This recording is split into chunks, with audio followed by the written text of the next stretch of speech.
Berlatar di sebuah kampung kecil, tepat saat seorang ibu sedang melahirkan anak keempatnya, kisah akan berfokus pada anak tertua si ibu yang bernama Ryan. Ia dan kedua adik laki-laki yang sedang menunggu ibu mereka selesai melahirkan, dan saat waktunya tiba, si ibu melahirkan bayi perempuan yang hal itu disambut dengan rasa bahagia oleh Ryan karena memang menginginkan seorang adik perempuan setelah dua adik sebelumnya semuanya laki-laki. சாமி தான் பேர் வைக்கணும். அட அவன் தான் வைக்கட்டுமாம்மா. என்ன Tak hanya itu saja, Ryan bahkan diberikan kesempatan langka saat diminta seorang pendeta setempat untuk memberikan nama bagi adik bungsunya, di mana Ryan memberikan nama Durga sesuai nama salah satu dewi-dewi di kepercayaan Hindu yang diyakini sebagai pelindung perang dan kehancuran. Durga. Sebagai anak tertua, Ryan selalu bertugas mengasuh Durga yang memang Ryan sangat senang dan tulus melakukannya. Sampai suatu hari ketika ayah dan ibu pergi ke kota untuk membeli sesuatu, Ryan diminta untuk menjaga ketiga adiknya yang masih kecil-kecil karena mereka akan pulang sangat malam sekali.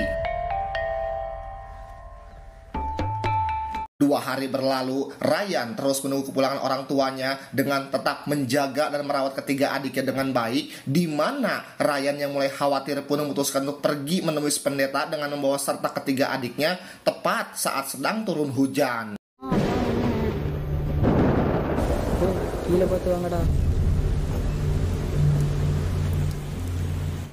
Sang pendeta pun menyuruh Ryan dan adik-adik tidur saja, sementara ia akan mencoba mencari kabar pada beberapa orang yang sering ke kota untuk memastikan di mana ibu dan si bapak berada. Yang ketika sudah pagi, Ryan tak sengaja terbangun setelah mendengar suara si pendeta yang sedang ngobrol dengan seorang di luar, yang ternyata si pendeta berniat menjual Durga adik bungsunya Ryan seharga kalau dirupiahkan sekitar 1,5 juta kepada seseorang yang sedang membutuhkan bayi perempuan.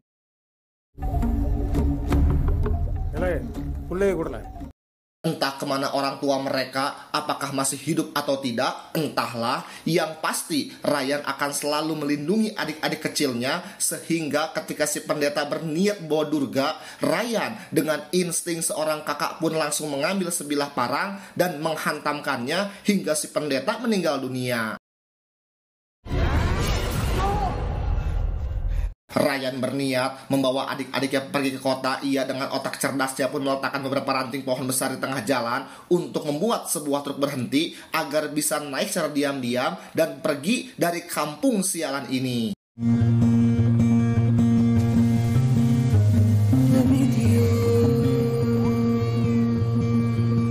Tiba di kota, lebih tepatnya sebuah pasar, Ryan yang baru bangun pun kembali mengacungkan parang tajamnya setelah menganggap jika sopir truk tersebut berniat macam-macam. Kebetulan di situ juga ada seorang pengepul sayur-sayuran bernama Sekar yang merasa jika ada sesuatu yang menarik dalam diri seorang Ryan dan memutuskan untuk menjadikannya sebagai teman. Sekar pun bertanya, bagaimana kalau adik-adikmu akan bertahan hidup? Ryan pun menjawab, tadi aku melihat 2 anjing di pasar makan dan tidur di tempat ini. Jika hewan tidak berakal saja bisa bertahan hidup, kenapa aku tidak? Cukup berikan aku pekerjaan dan aku adik-adikku tidak akan pernah merepotkanmu. Jadi இருக்கிற நாயே பொழைச்சிக்கிடும் போது நான் பொழைச்சிக்கிட மாட்டேனா? Dengan bantuan Sekar, Ryan pun mulai bekerja serabutan. Apapun ia kerjakan, tidak pernah sekalipun mengeluh. Bahkan dengan upah yang pas-pasan, Ryan bisa memanage dengan sangat baik ketika ia mendatangi seorang nenek penjual susu dan juga roti untuk membuat sebuah kesepakatan bahwa ia akan membayar si nenek per bulan untuk menyisihkan sedikit susu dan juga roti sisa agar adik-adiknya bisa tetap mengkonsumsi makanan bergizi. கொஞ்சோண்டு பால் வேணும். தங்கச்சிக்கு பால். Selesai dengan masalah perut, Ryan kini membuat kesepakatan dengan Sekar agar memotong separuh upahnya asalkan Sekar mau mencarikan tempat tinggal yang layak untuk ia dan adik-adiknya bisa tidur. Yang setelah Sekar sepakat dengan Ryan, ia pun kembali pergi bekerja. Salah satu orang pasar pun berkata,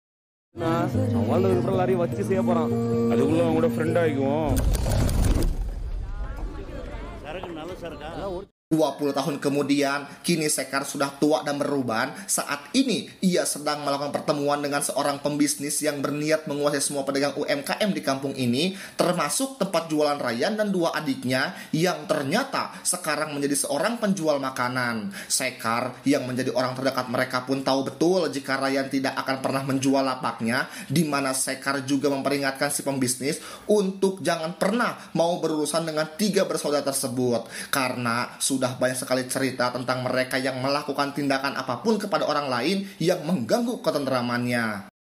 Kenapa orang இருக்கிறீங்க? நான் சொல்றதை கேளுங்க. Dan ya, muncullah Mutu, adik pertama Ryan yang dikenal sering bersikap arogan, sehingga ketika si pembisnis tidak memperdulikan peringatan Sekar, ia pun harus merasakan akibatnya ketika sebuah botol mendarat tepat di batok hulunya.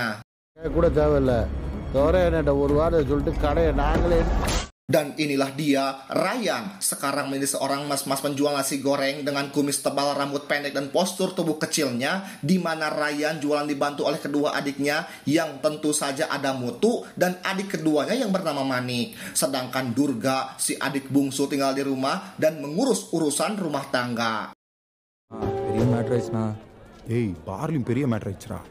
Selama 20 tahun ini, Ryan berperan menjadi seorang ayah, ibu, sekaligus kakak. Berkat Ryan jugalah adik-adiknya bisa hidup sejahtera, seperti sekarang contohnya, seperti si Manik, adik keduanya, yang saat ini berstatus mahasiswa di salah satu kampus, meski sesekali sering terlibat perkelahian dengan saingannya.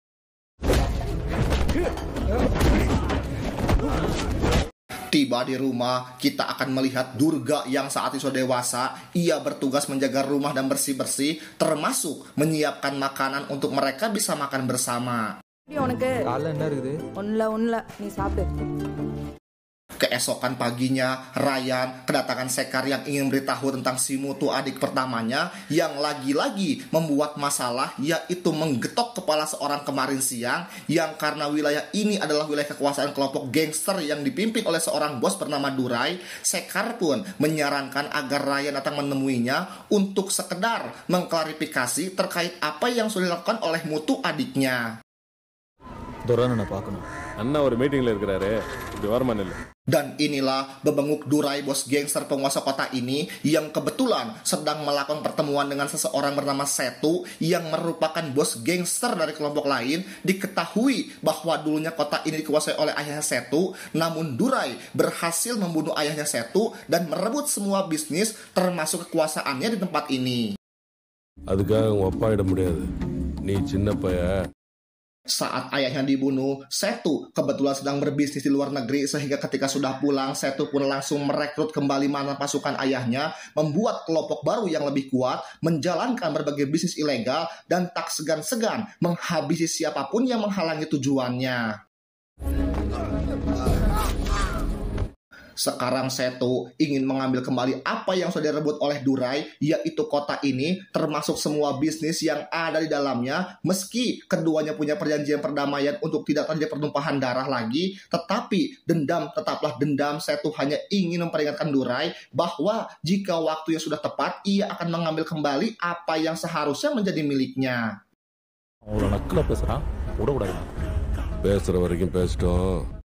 Tak lama setelah Setu pergi, muncullah Ryan dan Sekar yang ingin meminta maaf atas keributan yang ditimbulkan oleh Mutu. Durai sih memaafkan saja dan tidak ada masalah. Tapi untuk urusan dengan si korban alias si pembisnis yang diketok kepalanya, Durai tidak bisa membantu dan mempersilahkan Ryan untuk menyelesaikannya sendiri. Hey, என்ன பாக்குற? அவனாண்டெல்லாம் வச்சுக்காத. போ. சரிண்ணா. Sekembalinya dari kediaman Durai, Ryan pun langsung mendapat kabar buruk dari Durga terkait Mutu yang digiring ke kantor polisi atas laporan dari si korban, di mana Ryan dengan cepat pergi ke sana untuk mencegah adiknya di penjara. நான் என்ன பண்ண முடியும்? FIR file பண்ணல. Karena Mutu sering membuat keonaran, kali ini petugas tidak bisa membantu Ryan. Satu-satunya cara agar Mutu tidak di penjara hanyalah menemui si korban dan membujuknya agar mencabut laporannya.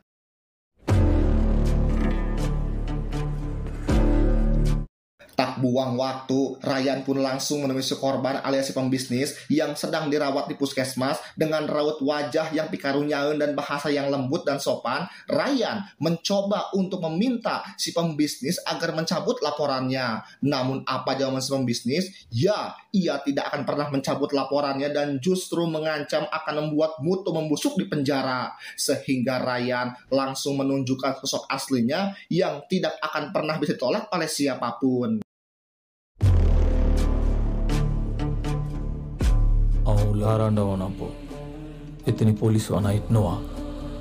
Beberapa menit kemudian, si pembisnis pun langsung mencabut laporannya dan Ryan berhasil membawa Mutu kembali pulang. Meski sempat kesal karena ini bukanlah kali pertama Mutu membuat masalah seperti ini.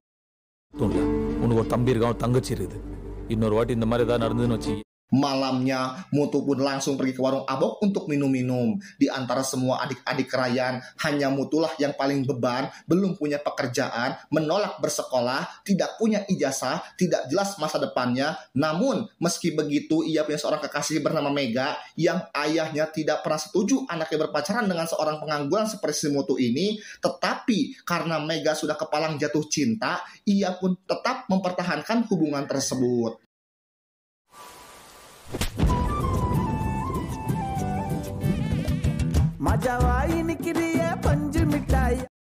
Beralih ke Manik alias adik keduanya Ryan yang sengaja dibiayai kuliah agar punya masa depan cerah. Ternyata tak jauh beda dengan Mutu, Manik juga sering terlibat masalah di kampus tatkala ia mulai mencalonkan diri sebagai ketua BEM atau Presma alias Presiden Mahasiswa. Alih-alih fokus belajar, akhir-akhir ini Manik justru malah lebih sibuk melakukan kampanye dan tidak jarang terlibat keributan dengan calon kandidat lain yang merupakan anak orang kaya yang sempat melibatkan polisi untuk mengancam Manik agar mundur dari pencalonannya. அதை விட்டுட்டு வாய் பேசக்கூடாது. வந்தமா படிச்சமான்னு புரிஞ்சதா? Sama seperti Mutu, ketika Manik tak mampu menyelesaikan masalahnya sendiri, ia sudah pasti mengadu kepada siapa lagi kalau bukan Ryan, kakak tertuanya. Namun, alih-alih membantunya, Ryan malah menyuruh Manik untuk mundur saja dari pencalonan karena menurutnya itu hanya mendatangkan banyak masalah dan kemadaratan. Bukannya fokus belajar dan lulus dengan nilai yang bagus, Manik justru akan lebih sibuk dengan urusan politik. Dan Ryan tidak mau Manik adiknya terjun dalam dunia seperti itu.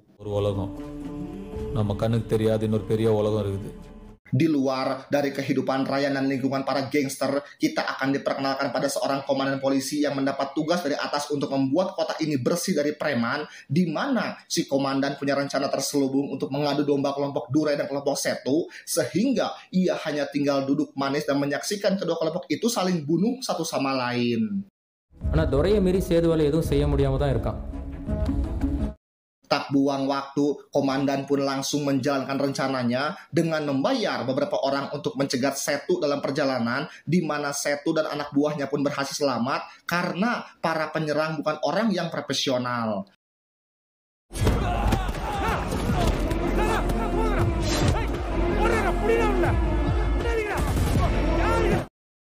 Setelah selesai, para preman ini pun minta bayaran kepada si komandan, akan tetapi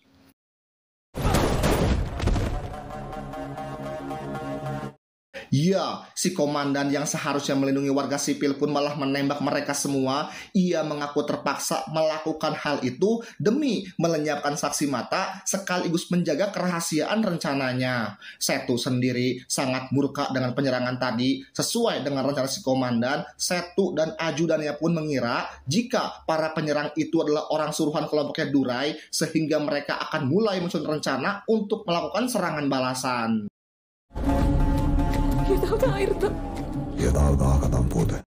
Kembali ke Ryan yang sedang melakukan pertemuan dengan keluarga calon suaminya Durga. Mereka sepakat untuk menikahkan keduanya. Namun ada satu hal yang perlu diselesaikan, yaitu terkait acara pernikahan yang ingin diselenggarakan secara meriah. Karena diketahui jika keluarga mempelai pria adalah keluarga dari kalangan terpandang, bahkan calon suaminya Durga sendiri adalah pegawai pemerintah atau PNS, dan sesuai adat dan kebiasaan di sana, seluruh biaya pernikahan harus ditanggung oleh keluarga dari pihak perempuan, yang alhasil Ryan harus mengumpulkan uang yang cukup untuk menggelar pesta pernikahan tersebut.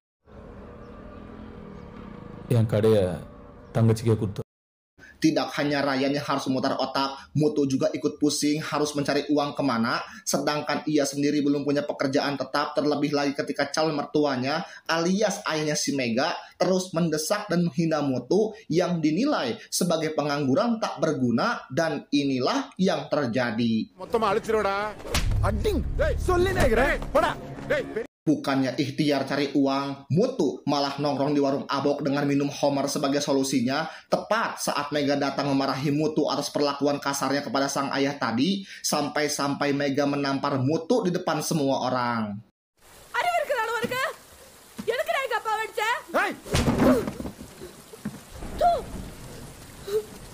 Secara kebetulan ada beberapa anak buah Durai yang juga nongkrong di sana, ketawa ketiwi tepat saat Mutu baru saja ditampar, sehingga ketika dalam pengaruh alkohol Mutu menjadi kehilangan akal sehatnya dan menuduh mereka semua sedang menertawakannya. Dan ya, terjadilah keributan antara Mutu dan anak buah Durai, di mana pihak lain juga ikut nimbrung dalam keributan tersebut, yang ternyata itu adalah orang-orang dari kelompok Kashisetu yang tadinya berniat membalas dendam, sehingga Mutu jelas beralih tepat dan waktu yang salah dan harus ikut terlibat dalam konflik serius ini.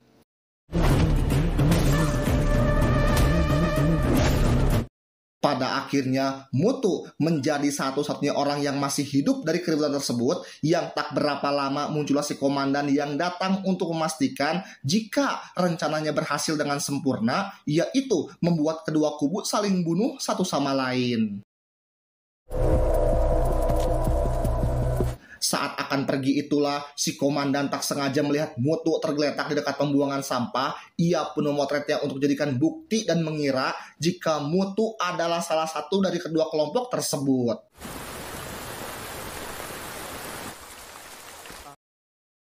Kembali ke Ryan yang baru saja pulang jualan, ia pun langsung dikejutkan oleh Mutu adiknya yang terluka sehabis terlibat perkelahian. Sempat marah karena Mutu terus saja membuat masalah, Ryan berhasil ditenangkan dan yang pasti harus memutar otak lagi untuk membereskan kekacauan yang dilakukan oleh adik bebannya ini.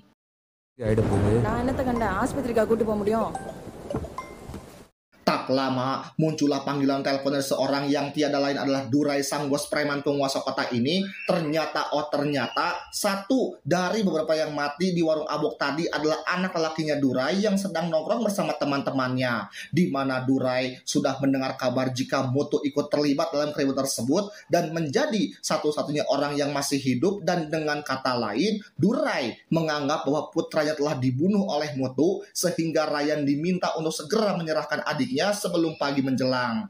Karena jika tidak, Durai mengancam akan mengerahkan seluruh bala pasukannya untuk mendatangi rumah Ryan dan menghabisi semua adik-adiknya Ryan. Durai sendiri terlihat sedang meratapi kematian putranya dengan para pengawal setianya, di mana listrik tiba-tiba padam yang membuat satu anak buahnya harus keluar memeriksa generator, dan inilah yang terjadi.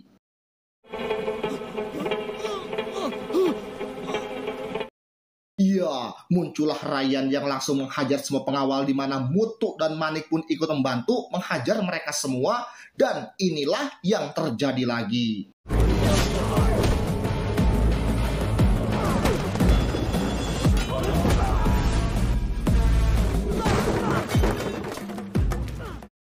Tersisa Durai yang masih hidup dengan raut wajah penuh ketakutan. Ia baru sadar jika dirinya sudah melakukan kesalahan besar ketika telah membuang banyak waktu dengan membiarkan Ryan mendatanginya duluan, sehingga sekarang semuanya sudah terlambat. Ryan tidak akan pernah membiarkan si Durai hidup.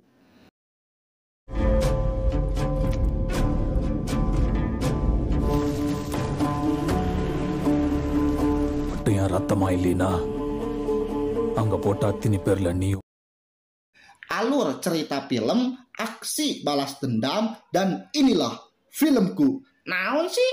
Riweuh.